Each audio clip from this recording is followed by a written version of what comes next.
Buenos días, señor Artieda, el pueblo ecuatoriano, un saludo cordial. Cuando ustedes miran en retrospectiva las dos movilizaciones nacionales que tuvieron, entre otros temas, como bandera la permanencia de los subsidios a los combustibles, ¿esto consideran que fortaleció o debilitó a la CONAIE y a Pachacuti como opción electoral?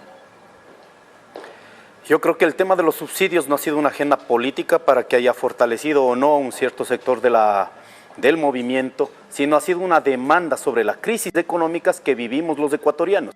Y eso ha sido una continuación del gobierno de Moreno, Lasso y ahora Noboa. Lo que tiene que quedar claro para el pueblo ecuatoriano es que es el mismo libreto impuesto por el Fondo Monetario Internacional. En este país, Noboa no gobierna. Él simplemente es un muchacho adiestrado por el Fondo Monetario Internacional a la cual está obligado a cumplir con los ofrecimientos. Hoy que el gobierno advierte que analiza la posibilidad de ir hacia una focalización de los subsidios, ¿ustedes siguen considerando válidas la mecánica de las protestas de 2019 y de 2021? Todas las formas de lucha, incluido en las calles, cuando el pueblo está sintiendo hambre, cuando el pueblo no puede acceder a un empleo, cuando el pueblo no puede acceder a una alimentación y encima de eso vienen con imposiciones del Fondo Monetario Internacional, las luchas se vuelven dignas. En ese sentido, creo importante, la Constitución de la República, artículo 98, da garantía para que podamos luchar, resistir frente a las imposiciones que van en contra de nuestros derechos. Antes de tomar una decisión de lucha o de resistencia, ¿contemplan ustedes la posibilidad de dialogar con el gobierno para conocer en detalle en qué consiste la propuesta que se está desarrollando? Primero, el gobierno, si escuchamos a todas las entrevistas de los voceros del gobierno, no están pensando en la focalización. Ellos ya han dicho que no van a hacer aquello, sino van a generar, ¿no es cierto?, una política general para la eliminación de los subsidios. Lo que están pensando es en una política de compensar a los sectores menos favorecidos, lo cual va a ser tremendamente desastroso para el país. Y en ese sentido, la reacción del sector popular en este país no creo que queda otra vía. Y en ese sentido, creo importante, retomando los diálogos que tuvimos en junio de 2022, empiece presidente de la República, focalizando los combustibles, venda los combustibles a los sectores, los grupos económicos de este país que ya han servido durante 17 años, en las cuales han beneficiado en más de $1.000 millones por año. Entonces, las camaroneras, la pesca industrial, las atuneras, las mineras que en este momento dicen que están incorporando recursos económicos al país, véndale combustible sin subsidios. Ahí vamos a recuperar $1.400 millones, un poco más incluso del año 2022. Entonces, con esa plata, ¿qué tiene que hacer? Compensar a los sectores económicamente que en este momento, luego de la pandemia y luego en esta coyuntura política, han sido tremendamente golpeados. Pero le preguntaba, ingeniero, si es que están dispuestos ustedes a dialogar con el gobierno, ¿se sentarían en una mesa para conversar sobre esta propuesta, por ejemplo, que acaba de señalar? Esta propuesta ha sido ratificada en los diferentes momentos políticos, económicos de este país.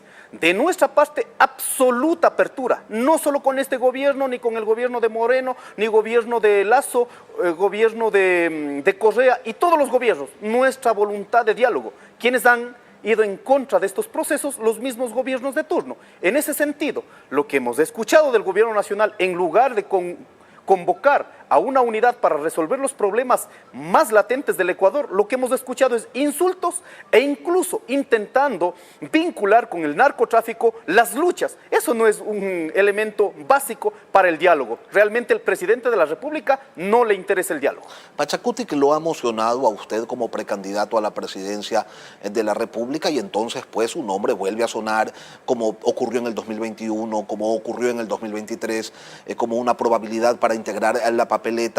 Lo cierto es que a la hora de la verdad usted ha terminado declinando por distintas razones.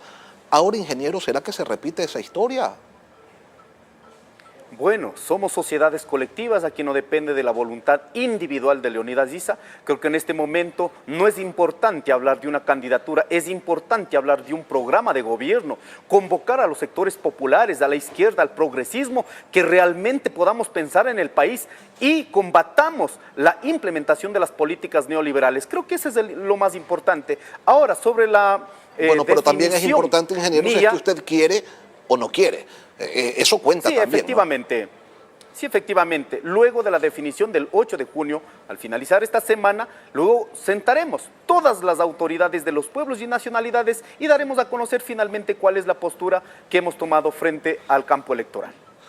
Ahora, Luisa González dijo en este espacio que hay coincidencias entre la Revolución Ciudadana y la CONAIE y que está abierta a un diálogo con usted, pero usted ha dicho pues que no quiere. ¿Por qué? Primero, yo creo que en este momento hay una obligación de todos los sectores que dicen ser de izquierda y son progresistas, poder pensar en un proyecto de país. Ahora, sobre la vocería de la señora González, de ella dice con absoluta claridad, hablo a nombre o a título personal, no está hablando por su movimiento, no está hablando sobre las condiciones políticas, simplemente está hablando sobre su versión personal. En ese sentido nosotros decimos, simplemente hay que construir un programa de gobierno donde todos estemos tomados en cuenta. Y uno de los puntos que realmente ha significado 10 años de lucha para el movimiento indígena ha sido las visiones sobre el extractivismo, la dependencia de la economía ecuatoriana del extractivismo. Creo importante, ahora la humanidad discute un tema tan álgido como es el cambio climático, pero aquí en el Ecuador más del 60% de la población ecuatoriana, sean blancos, mestizos, cholos, montubios, indígenas, afros, o sean pobres, ricos, clase media, no están dispuestos a seguir acabando con la madre naturaleza. Este es un punto que no debe quedar como punto rojo, sino un mandato del pueblo ecuatoriano. Cualquier gobierno de turno debe cumplirla. Aquí estos son los puntos que no son negociables con ninguno de los sectores. Cuando se habla de la unidad de las izquierdas, ¿a qué se refiere? ¿A quiénes? Porque dicen, con el correísmo no, con el Partido Socialista no. Entonces, a nivel de organizaciones, ¿qué queda? En este país, más del 80% está la clase media y un importante porcentaje, por ejemplo, 4 millones de ecuatorianos no pueden acceder a la alimentación, más de 4 millones de ecuatorianos no pueden acceder a un empleo. Entonces, estamos llamando a esos sectores, de los transportistas, de los agricultores, de los ganaderos, de los pequeños, medianos industriales. En muchas veces creemos que el hacer política debe ser a través de la intermediación de los partidos o movimientos políticos, que en muchas veces en esos movimientos, en esos partidos políticos, no permiten ni siquiera la vocería de los sectores que están tremendamente jodidos. Por lo tanto, nuestro llamado a la unidad es en esos 80%, una gran capa de la población ecuatoriana que estamos sumidos en la pobreza, donde vengan con vocería propia y que podamos construir realmente una línea que dispute a la política neoliberal. Daniel Noboa ha dicho que él es de centroizquierda, pero asumo que él no está invitado a esa unidad. Bueno, lo que tenemos que ver es que el presidente Noboa en este momento está gobernando sobre las mentiras. ¿Usted cree que Daniel Noboa es de centro izquierda o centro derecha? Por favor, tendríamos que estar limitados para creer semejante cosa. Lo que ha instalado es el señor Noboa es simplemente gobernar sobre las mentiras.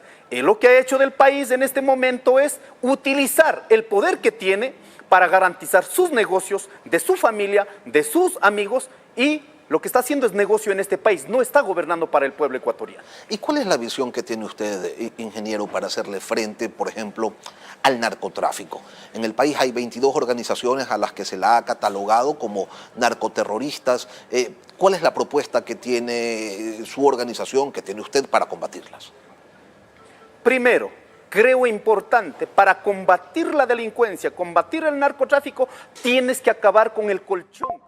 Tienes que acabar con el caldo de cultivo. ¿En dónde se están dando en este caso el reclutamiento de nuestros jóvenes para que estén involucrados en el narcotráfico, el crimen organizado? Es en la pobreza. No han accedido a la educación, no han accedido a condiciones mínimas de alimentación en este país. Imagínese, estimado señor Artieda, 63,000 niños en la costa ecuatoriana han sido expulsados del sistema de educación. ¿Qué esperamos de esos 63,000 niños? ¿Acaso ellos no serán luego, en los siguientes días, no serán el caldo de cultivo para que siga el narcotráfico? Entonces, aquí no vamos a combatir poniendo más armas, poniendo más militares, más policías. ¿Cómo vamos a combatir?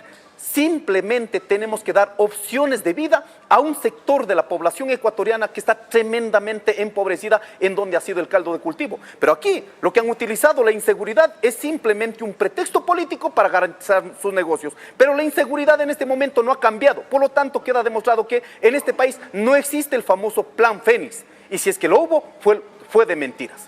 usted dice no más armas, no más policías, no más militares, pero tampoco menos, asumo.